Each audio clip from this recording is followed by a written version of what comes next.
Hey friends, it's Emily here. Today we will finish our bullet journal yearly setup. I will show you how to make a space grid page and how to use it. I think this is one of the most important pages in my journal. Then we will do the monthly memory creative page and a few more trackers. I will tell you some useful tips for how to track easy things you want and also more interesting stuff. So stay till the end of the video. It's Emily here and you're watching Bullet Journal Engineer. As you know, I'm setting up my 2022 bullet journal and I'm taking you with me through the whole creative process. If you haven't seen the previous videos from the series where we did other amazing pages that you're seeing right now, check them out first. I will link them in the description. If you're new here, welcome to the channel. I would really love you to join me and be part of the community. If you want more useful and creative content like this one, subscribe to the channel and hit that bell button. So let's get started. We start with our space grid page. This is the page which helps you determine how to divide your weekly spreads, monthly spreads, or how to position your layouts on the white pages through the year. Here you can see my current 2021 space grid page. It makes the process of creating the spreads way faster and easy.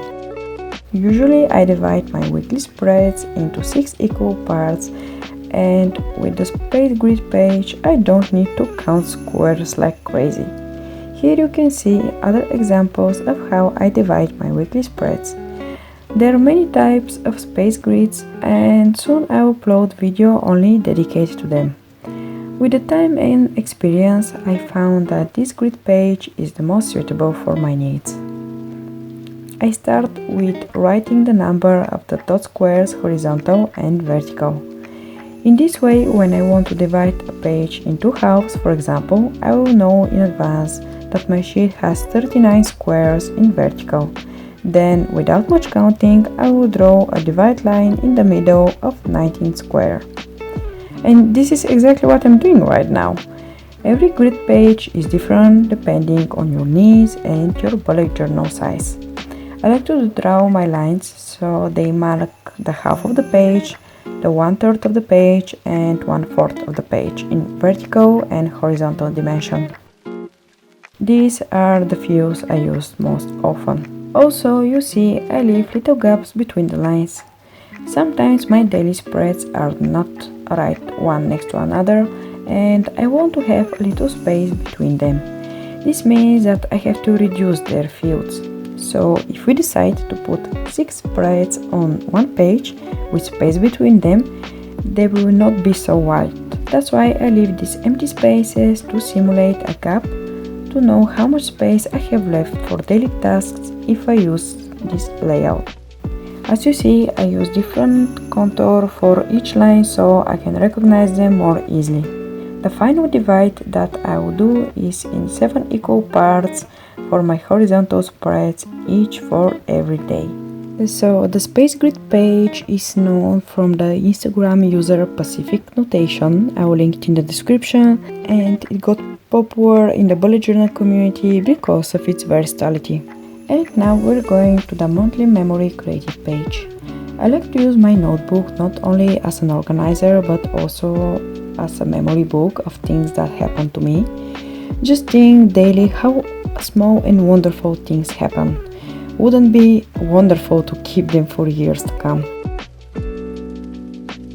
One of the next videos I will do a flip through of my current journal where you can see how I leave room for my memories and sometimes a whole pages with photos and descriptions of what happened.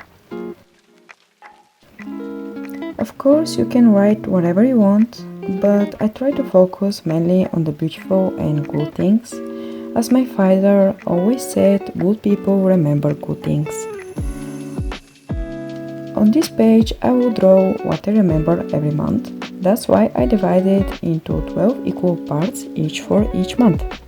Then, as the month passes, I sketch inside how I remember it. If you don't know what to write inside, ask yourself if somebody gives you a question, how you remember April? What is the first thing that you can think of?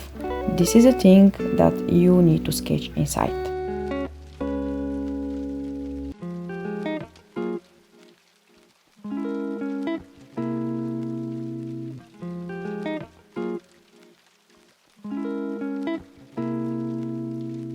You can see now in my current notebook what this page looks like.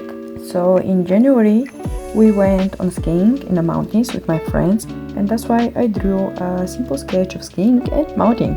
In April my family and me were in Egypt, and that's why I painted the pyramids. And in June I had very memorable birthday in the woods. You see, it doesn't need to be something big like a travel, like a trip or something. It can be just I ate really good pancakes in my grandma's house. So the final 4 pages I will dedicate to the different trackers.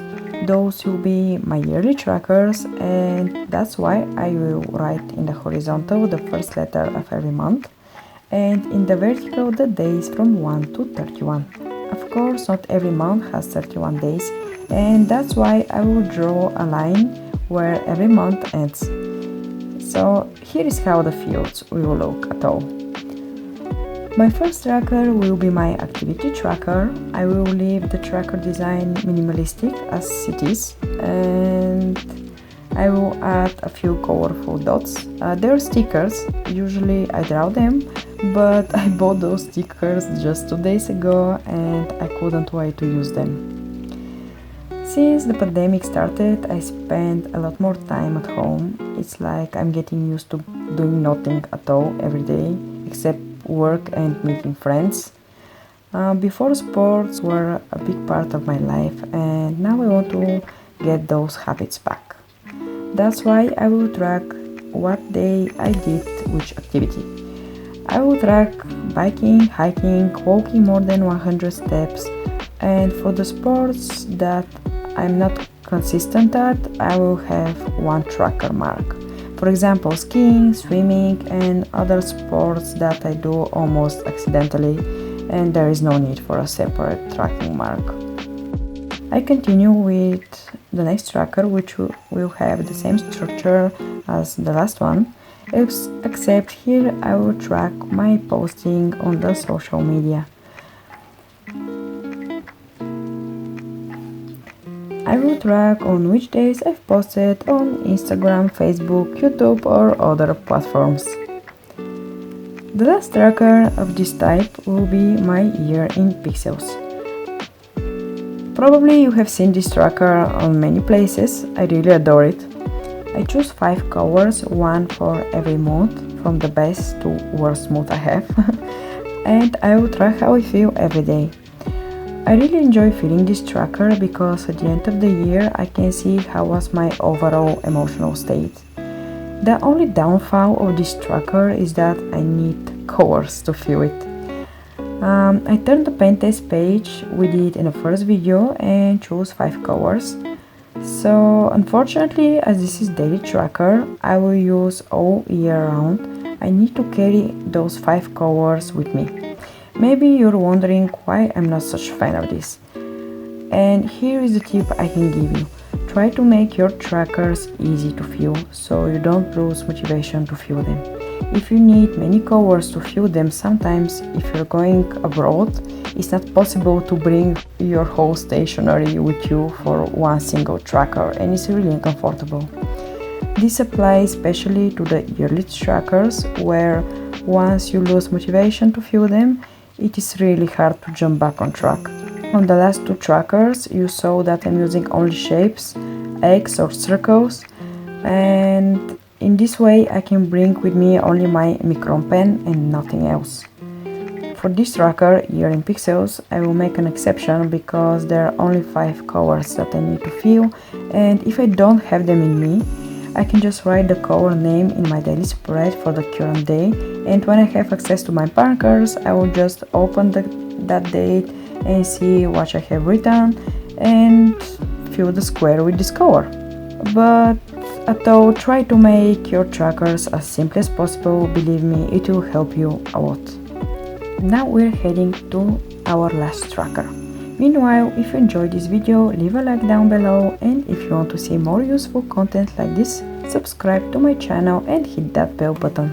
So the last tracker I'm going to do is my YouTube subscribers count, but you can use this template for everything that can be tracked with numbers. For example, you can track your savings or your weight loss. I will make 28 little squares, each with count number inside. When I achieve this subscriber count, I will write the date. In the same way, you can write the small steps for achieving your savings goal, for example.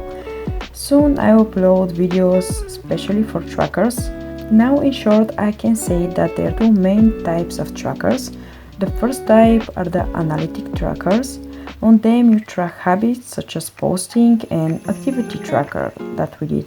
The second type of trackers I call a progress trackers, where you track your achievements. And honestly, those are my favorite because you literally track your success and it works really motivating for your daily life. This YouTube tracker is a perfect example, and here is my tip. When you do a progress tracker, do your milestones with small steps. For example, here I have milestones for every 25 subscribers. If you track your savings, instead of every $100, track once every $50. Trust me, it will keep you motivated way longer and you are more likely to achieve your goal. It is just the dopamine tsunami that you feel every time you feel the date of the achievement. And here is how our yearly setup looks now. Flipping them through backwards, we have the year in pixels, the activity and posting tracker, the memory creative page, the space grid page, yearly goals, and the travel page. Also from the previous videos we have the reading room, the birthday page, the calendar to track monthly what we have to do, the wait list, the page index for our pages, the dashboard, our 2022 cover page, and finally our name tag page. I'm really happy that you're here, guys, and in the next video I will upload my January theme, so make sure to stay around. Thank you for watching, friends, and don't forget to stay on the sunny side.